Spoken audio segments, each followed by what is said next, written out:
Pour arrêter de fumer, j'ai souhaité faire une séance d'hypnose. Je suis donc allé voir un hypnotiseur. Je suis arrivé chez cette personne qui m'a accueilli dans son salon, qui s'est installé derrière moi et a utilisé un pendule qui a mis au-dessus de ma tête et m'a demandé de fermer les yeux pour m'endormir. Et a dit beaucoup de phrases très rapides, m'incitant à ne plus fumer. Et voilà, ça a duré environ 5 à 10 minutes et je suis reparti en ayant toujours envie de fumer. Thomas croit toujours à l'hypnose, il a arrêté de fumer mais par pure volonté. Son expérience l'a convaincu, pour lui les charlatans foisonnent. Se prétendre hypnotiseur ne suffit pas, une formation est nécessaire surtout dès qu'il s'agit d'addiction ou de maladie. Nous faisons des formations de généralement 2 ans, voire plus, pour former les professionnels de santé à l'hypnose. Et nous ne sommes compétents que dans notre domaine de compétences. Et on voit fleurir un petit peu partout des pseudothérapeutes qui ne sont pas des professionnels de santé, qui n'ont pas la formation de base et qui, eux, se disent compétents l'hypnose dans tous les domaines, que ce soit pour les accouchements, pour les syndromes post-traumatiques, pour les douleurs, pour tout un tas de choses.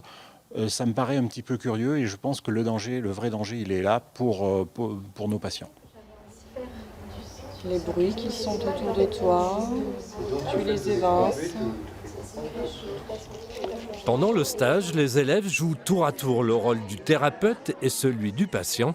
À l'issue de la formation qui peut durer 200 heures, ils reçoivent un diplôme reconnu au niveau européen. Ces professionnels de la santé pourront ensuite pratiquer l'hypnose avec leurs patients. Je souhaite prendre en soin les patients différemment, notamment par rapport à la prise en charge de la douleur. Nous réalisons des soins qui sont relativement anxiogènes et difficiles parfois à accepter. Donc du coup, c'est une approche différente et une prise en charge optimale, en tout cas pour les patients.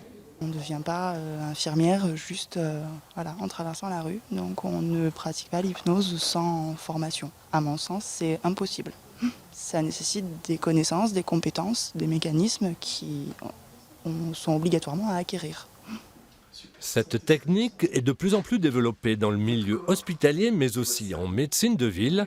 Jules Lagrafeuille est médecin généraliste à Seillac, en Corrèze. Après avoir reçu une formation, il pratique l'hypnose au quotidien. C'est pour lui un moyen de mieux entrer en contact avec ses patients. L'hypnose pose le principe que le patient est le porteur de son projet de changement. Plutôt que de dire au patient « vous devez faire comme ça », le soignant va maintenant dire qu'est-ce que vous voulez changer et qu'est-ce que vous êtes prêt à faire pour que ça change, quelle que soit la pathologie.